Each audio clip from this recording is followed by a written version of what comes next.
Welcome ಅನು kitchen ಚಾನಲ್ಗೆ. ಬಿಸಿ ಬಿಸಿಯಾಗಿ ಈರುಳ್ಳಿ ಮಾವಿನಕಾಯಿ ಚಿತ್ರಾನ್ನ ಮಾಡೋದನ್ನ ಹೇಳ್ಕೊಡ್ತಿದ್ದೀನಿ. ಅದಕ್ಕೆ ಬೇಕಾಗಿರೋ ಐಟಮ್ಸ್: ಕಡಲೆಬೇಳೆ, ಉದ್ದಿನಬೇಳೆ, ಕಡಲೆಕಾಯಿ ಬೀಜ, 3 ಈರುಳ್ಳಿ, ಸ್ವಲ್ಪ ಹಸಿಮೆಣಸಿನ್ಕಾಯಿ, ಸ್ವಲ್ಪ ಕರಿಬೇವು, ಹಾಗೆ ಮಾವಿನಕಾಯಿ. ಇವಾಗ ಸ್ಟವ್ ಆನ್ ಮಾಡ್ಕೊಳ್ಳೋಣ.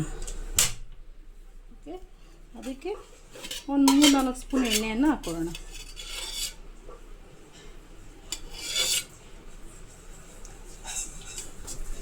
ಈಗ ಎಣ್ಣೆ ಬಿಸಿಯಾಗಿದೆ.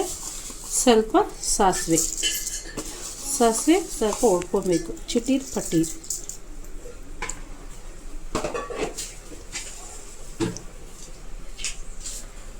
ಚಿಟೀರ್ ಪಟೀರ್ ಹೊಡ್ಕೊಂಡ್ಮೇಲೆ ಒಂದು ಸೌಟ್ ತಗೊಂಡಿಟ್ಕೊಳ್ಳೋಣ.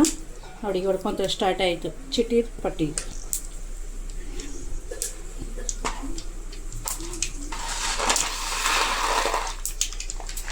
ನೆನ್ನೆ ಬೇಳೆ ಸಾಂಬಾರು ಹಾಕಿದ್ದೀವಿ. ಯಾರೂ ಸಪೋರ್ಟ್ ಮಾಡಿಲ್ಲ, ಶೇರ್ ಮಾಡಿಲ್ಲ, ಸಬ್ಸ್ಕ್ರೈಬ್. ದಯವಿಟ್ಟು ಬಡವ್ರ ಮಕ್ಕಳನ್ನ ಬೆಳೆಸಿ, ಶೇರು, ಸಬ್ಸ್ಕ್ರೈಬ್, ಲೈಕ್ ಮಾಡಿ. ಇವಾಗ ಎಣ್ಣೆ ಸಾಸಿವೆ ಟಕಾಟಿಪಿ ಅಂತ ಇದೆ. ಅದಕ್ಕೆ ಇವಾಗ ಕಡಲೆಕಾಯಿ ಬೀಜ ಹಾಕ್ಕೊಳ್ಳಿ. ನಮ್ಮ ಚಿಕ್ಕ ಮಗನಿಗೆ ಕಡಲೆಕಾಯಿ ಬೀಜ ಅಂದರೆ ತುಂಬ ಇಷ್ಟ. ಅದಕ್ಕೋಸ್ಕರ ಅವನಿಗೋಸ್ಕರ ಸ್ವಲ್ಪ ಜಾಸ್ತಿ. ನಿಮಗೆ ಎಷ್ಟು ಬೇಕೋ ಅಷ್ಟು ಹಾಕ್ಕೊಳ್ಳಿ. ನೋಡಿ, ನೀಟಾಗಿ ಅದು ಫ್ರೈ ಆದರೆ ತಿನ್ಬೇಕಾದ್ರೆ ಚೆನ್ನಾಗಿರುತ್ತೆ.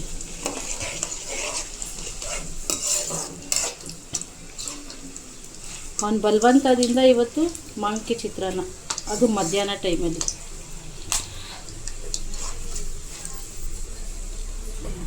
ನಿಮ್ಗೊಂದು ಸೌಂಡ್ ಬರುತ್ತೆ ನೋಡಿ, ಫಟ್ ಫಟ್ ಅಂತ ಸೌಂಡ್ ಬರುತ್ತೆ. ಆ ಥರ ಆದರೆ ಕಡಲೆಕಾಯಿ ಬೀಜ ನೀಟಾಗಿ ಫ್ರೈ ಆಗಿದೆ ಅಂತ.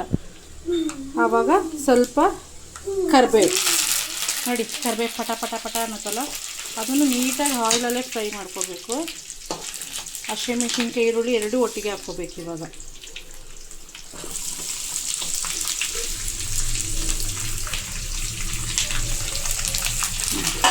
ನೋಡಿ, ನೀಟಾಗಿ ಈರುಳ್ಳಿ ಕಲರ್ ಚೇಂಜ್ ಆಗಬೇಕು.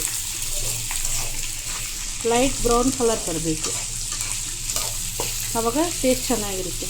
ಸ್ವಲ್ಪ ಬೇಯಬೇಕಾದ್ರೆ ಸ್ವಲ್ಪ ಉಪ್ಪು ಹಾಕ್ಕೊಬಿಡೋಣ. ಯಾವಾಗ ನಾವು ಉಪ್ಪನ್ನ ಕೈಯಲ್ಲಿ ಹಾಕಿದ್ರೆ ಕರೆಕ್ಟಾಗಿ ಅಳತೆ ಇರುತ್ತೆ ಅಂತ ಕೈಯಲ್ಲಿ ಹಾಕ್ತೀವಿ. ಇಲ್ಲ, ನಿಮಗೆ ಸ್ಪೂನ್ ಅಳತೆ ಇದ್ದರೆ ನೀವು ಸ್ಪೂನ್ ಅಳತೆ ಮಾಡ್ಕೋಬೋದು, ಏನು ಬೇಜಾರಿಲ್ಲ. ನೋಡಿ, ನೀಟಾಗಿ ಫ್ರೈ ಮಾಡ್ಕೋಬೇಕು. ಅದು ಬೇಯ್ತಾ ನೀಟಾಗಿ ಫ್ರೈ ಮಾಡ್ಕೋಬೇಕು. ನೋಡಿ, ಬೇಯ್ತಾ ಇದೆ. ಈ ಬೇಯಬೇಕಾದ್ರೆ ಸ್ವಲ್ಪ ಅರಿಶಿನ ಪುಡಿ ಹಾಕೊಳ್ಳೋಣ. ಜಾಸ್ತಿ ಎಷ್ಟು ಬೇಕೋ ನಿಮ್ಗೆ ಅಷ್ಟೇ ಹಾಕ್ಲಿ, ಜಾಸ್ತಿ ಏನು ಬೇಡ. ಸ್ವಲ್ಪ ಲೈಟಾಗಿ ಅರಿಶಿನ ಹಾಕಿದ್ರೆ ಚಿತ್ರಾನ್ನ, ಇಲ್ಲಾಂದರೆ ಬಿಳಿ ಅನ್ನ. ನೋಡಿ, ನೀಟಾಗಿ ಇವಾಗ ಸ್ಮೆಲ್ ಚೆನ್ನಾಗಿ ಬರ್ತಾ ಇರಬೇಕು. ಈ ಜೊತೆ ನೀವು ನಿಂಬೆಹಣ್ಣು ಹಾಕೊಂಡ್ರೆ ನಿಂಬೆಹಣ್ಣು ಚಿತ್ರಾನ್ನ, ಮಾವಿನಕಾಯಿ ಹಾಕ್ಕೊಂಡ್ರೆ ಸ್ವಲ್ಪ ಈರುಳ್ಳಿ, ಮಾವಿನಕಾಯಿ ಜಾಸ್ತಿ ಆದರೆ ಮಾವಿನಕಾಯಿ ಈರುಳ್ಳಿ ಚಿತ್ರಾನ್ನ ಹಾಕ್ಬಿಟ್ಟು ಸ್ವಲ್ಪ ಇವಾಗ ನಾವು ತುರಿದಿಕ್ಕಿರೋ ಮಾವಿನಕಾಯಿ ಎಷ್ಟು ಬೇಕೋ ಅಷ್ಟೇ.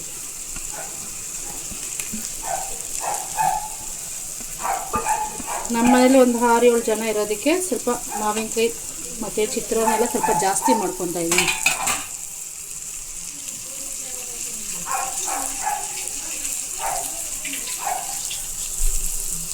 ಇವಾಗ ನೋಡಿ, ಮಾವಿನಕಾಯಿ ಹಾಕಿದ್ದೀರಿ.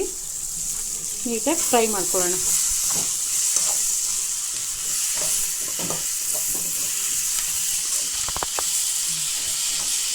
ದಯವಿಟ್ಟು ಲೈಕ್ ಮಾಡಿ, ಶೇರ್ ಮಾಡಿ, ಸಬ್ಸ್ಕ್ರೈಬ್ ಮಾಡಿ.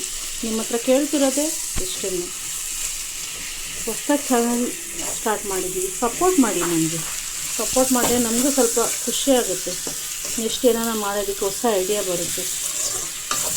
ನೋಡಿ, ಈ ಥರ ಬೇಯಬೇಕು. ನೀಟಾಗಿ ಎಣ್ಣೆ ಬಿಡಬೇಕು. ಅದು ಬೇಯ್ಕೊಂಡು ಎಣ್ಣೆ ಬಿಟ್ಕೊಂಡು ಮಾವಿನಕಾಯಿ ಬೇಯ್ಕೊಂಡು ಎಣ್ಣೆ ಮೇಲೆ ಬಂದರೆ ಆವಾಗ ಲಾಸ್ಟಿಗೆ ನಾವು ಸ್ವಲ್ಪ ಕೊತ್ತಂಬರಿ ಸೊಪ್ಪು ಹಾಕಬೇಕು. ಉಪ್ಪು ಹಾಕಿದ್ದೀವಿ, ಎಲ್ಲ ರೆಡಿಯಾಗಿರುತ್ತೆ. ಇವಾಗ ಕೊತ್ತಂಬರಿ ಸೊಪ್ಪು ನಮಗೆ ಚಾಕುಗಿಂತ ಇವಾಗ ಈ ಥರ ಸಿಸರ್ ಯೂಸ್ ಮಾಡ್ಕೊಂಬಿಟ್ರೆ ನಿಮಗೆ ಈಸಿ. ಸಣ್ಣ ಸಣ್ಣ ಕಟ್ ಮಾಡ್ಕೊಬೋದು.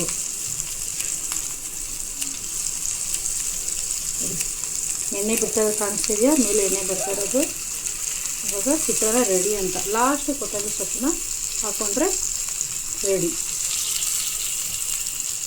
ನೋಡಿ ಅದಕ್ಕೆ ಎಷ್ಟು ಕಲರ್ಫುಲ್ ಚಿತ್ರಾನ್ನ ಇದು. ನೋಡಿ ಇದಾಯಿತು. ಜಸ್ಟ್ ಈಗ ಅನ್ನ ಹಾಕಿ ಇವಾಗ ರೆಡಿ ಮಾಡ್ಕೊಂಡಿರೋ ಅನ್ನ ವೈಟ್ ರೈಸ್ ಅದನ್ನು ಇದಕ್ಕೆ ಮಿಕ್ಸ್ ಮಾಡ್ಕೊಬೇಕು. ಅನ್ನ ಉದುರುದ್ರ ಇದ್ದರೆ ಚಿತ್ರಾನ್ನ ತುಂಬ ಚೆನ್ನಾಗಿ ಬರುತ್ತೆ. ನಾವು 1 ಅವರ್ ಆಯಿತು ಮಾಡಿಕ್ಕೆ ಅನ್ನನ ಕಲಿಸ್ಕೊತಾ ಇದ್ದೀವಿ. ನೋಡಿ ಅನ್ನ ಹಾಕ್ಕೊಂಡಿದ್ದೀನಿ. ಇವಾಗ ಜಸ್ಟು ಕಿಸ್ಕೊಳ್ಳೋದು. ಚಿತ್ರಾನ್ನ ಗೊಜ್ಜಿನ ಜೊತೆ ಅನ್ನ ಮಿಕ್ಸ್ ಮಾಡೋದು. ಇದನ್ನು ಇನ್ನೂ ನೀಟಾಗಿ ಮಿಕ್ಸ್ ಮಾಡಿಕೊಂಡ್ರೆ ಸರಿ. ಬಿಸಿ ಇದೆಯಲ್ಲ ಸ್ವಲ್ಪ ಎಲ್ಲರಿಗೂ ಗೊತ್ತಿರುತ್ತೆ ನಾರ್ಮಲ್ ಚಿತ್ರಾನ್ನ ಮಾಡೋದು. ನಮಗೇನು ಗೊತ್ತಿದೆಯೋ ಅದು ನಿಮಗೆ ತೋರಿಸ್ತಾ ಇದ್ದೀವಿ. ಗೊತ್ತಿಲ್ದಿರೋರು ತಿಳ್ಕೊಳ್ಳಿ. ಎಲ್ಲರೂ ಮಾಡ್ತಾರೆ ಚಿತ್ರಾನ್ನ, ಬಟ್ ಅವರ ಸ್ಟೈಲಲ್ಲಿ ಒಬ್ಬರೊಬ್ರು ಮನೇಲಿ ಒಂದೊಂದು ಥರ ಚಿತ್ರಾನ್ನ ಮಾಡ್ತಾರಲ್ವ. ಸೊ ನನಗೆ ಗೊತ್ತಿರೋ ನಾವು ಮಾಡೋ ಥರ ಚಿತ್ರಾನ್ನ ನಾನು ನಿಮಗೆ ತೋರಿಸ್ಕೊಟ್ಟಿದ್ದೀನಿ. ದಯವಿಟ್ಟು ಸಬ್ಸ್ಕ್ರೈಬ್ ಮಾಡಿ, ಶೇರ್ ಮಾಡಿ, ಲೈಕ್ ಮಾಡಿ. ಗೊತ್ತಿಲ್ದಿರೋರಿಗೂ ಯೂಸ್ ಆಗುತ್ತೆ. ಇದು ಕಾಂಬಿನೇನ್ಸ್ ಆಗಿ ನಾವು ಚಿತ್ರಾನ್ನ ಜೊತೆಗೆ ಇವತ್ತು ಕಡಲೆಕಾಯಿ ಚಟ್ನಿ ಮಾಡ್ತಾಯಿದ್ದೀನಿ. ಮಾಡಿ ಇಟ್ಟಿದ್ದೀನಿ ಆಲ್ರೆಡಿ. ನೋಡಿ ಇದು ಚಿತ್ರಾನ್ನ ರೆಡಿ. ಇವಾಗ ಸಾರಿ ಅದೇ ನಿಮಗೋಸ್ಕರ ಮತ್ತೊಂದು ಸಲ ಚಟ್ನಿ ಮಾಡೋದು ತೋರಿಸ್ಕೊಡ್ತಾಯಿದ್ದೀನಿ. ನೋಡ್ಕೊಳ್ಳಿ, ನಮ್ಮ ಮನೇಲಿ ಮಾಡೋ ಕಡಲೆಕಾಯಿ ಚಟ್ನಿ. ಸ್ಟವ್ ಇಟ್ಬಿಟ್ಟು ಬಾಣಲಿ ಇಟ್ಬಿಟ್ಟು ಅದ್ರ ಮೇಲೆ ಕಡಲೆಕಾಯಿ ಬೀಜ ನಾನು ಹೆಂಗೆ ಮಾಡ್ತೀನಿ ಹಂಗೆ ತೋರಿಸ್ಕೊಡ್ತಾಯಿದ್ದೀನಿ ನಿಮಗೋಸ್ಕರ. ನಿಮ್ಗೆ ನಾವು ಮಾಡಿಟ್ಕೊಂಡ್ವಿ, ಸೊ ನಿಮಗೂ ಸಹ ತೋರಿಸೋಣ ಅಂದ್ಬಿಟ್ಟು. ನೋಡಿ ನಮ್ಮ ಮನೆ ಬಾಣಲಿ ಹಾಕಿದ ತಕ್ಷಣ ಫುಲ್ಲು ಫ್ರೈ ಆಗ್ತಾಯಿದೆ.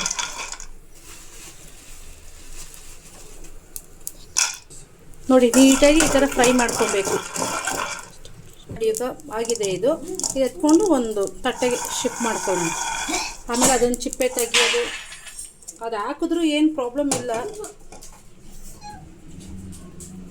ನೋಡಿ ಒಂದು 6-7 ಒಣಗಿದ ಮೆಣಸಿನ್ಕಾಯಿ, ಆ ಜೊತೆಗೆ 3 ಎಸ್ಲಷ್ಟು 3 ಇಲ್ಲ 4 ಎಸ್ಲಷ್ಟು ಬೆಳ್ಳುಳ್ಳಿ. ಎಣ್ಣೆ ಗಿಣ್ಣೆ ಏನು ಬೇಡ ಅದಕ್ಕೆ, ಸುಮ್ಮನೆ ಲೈಟಾಗಿ ಬಿಸಿ ಮಾಡ್ಕೊಳ್ಳೋ ಥರ ಆದರೆ ಸಾಕು. ಯಾರು ಬೇಕಾದ್ರೂ ಮಾಡ್ಕೊಬೋದು. ಸಾಂಬಾರು ಇಲ್ಲ ಅಂದರೆ ಫಟಾಫಟ್ ಅಂತ ಚಟ್ನಿ ಮಾಡ್ಕೊಳ್ಳೋದು ಎಷ್ಟೊತ್ತಾಗುತ್ತೆ. ನೋಡಿ ನೀಟಾಗಿ ಫಟಾಫಟ್ ಅಂತ ಆಗುತ್ತೆ. ನೋಡಿ ಇದನ್ನು ಒಂದು ಮಿಕ್ಸಿ ಬಾಟ್ಲಿಗೆ ಶಿಫ್ಟ್ ಮಾಡ್ಕೋಬೇಕು. ಹಂಗೆ ಇವಾಗ ಒಂದು ಈರುಳ್ಳಿ, ಯಾವುದೂ ಎಣ್ಣೆ ಹಾಕಿಲ್ಲ, ಹಂಗೆ ಫ್ರೈ ಮಾಡ್ಕೊತಾ ಇರೋದು. ಅದು ಸ್ವಲ್ಪ ಬಿಸಿ ಆದರೆ ಮಾಡಿ ನೋಡಿ ಗೊತ್ತಾಗುತ್ತೆ. ಟೇಸ್ಟೇ ಒಂಥರ ಚೆನ್ನಾಗಿರುತ್ತೆ ಇದು. ನೋಡಿ ಇದರಾದಮೇಲೆ ಸ್ವಲ್ಪ ಹುಣಸೆಹಣ್ಣು,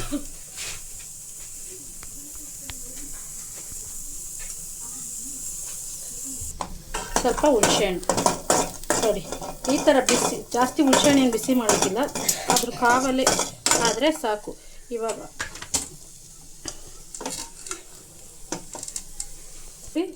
ಚಟ್ನಿಗೆ ತೋರಿಸಿರೋ ಥರ ಫ್ರೈ ಮಾಡಿರೋ ಬೆಳ್ಳುಳ್ಳಿ, ಈರುಳ್ಳಿ, 6 ಮೆಣಸಿನ್ಕಾಯಿ, ಸ್ವಲ್ಪ ಹುಣಸೆಹಣ್ಣು, ಜೊತೆಗೆ ತೊಳೆದಿಕ್ಕಿರೋ ಕರಿಬೇವಿನ ಸೊಪ್ಪು ಹಾಕ್ಬಿಟ್ಟು ಒಂದು ಸ್ವಲ್ಪ ಉಪ್ಪು, ಕಡಲೆಕಾಯಿ ಬೀಜ ಹುರ್ಕೊಂಡಿದ್ದೀವಲ್ಲ ಅದು ಹಾಕ್ಬಿಟ್ಟು ತೋರಿಸ್ತೀನಿ ರೀ.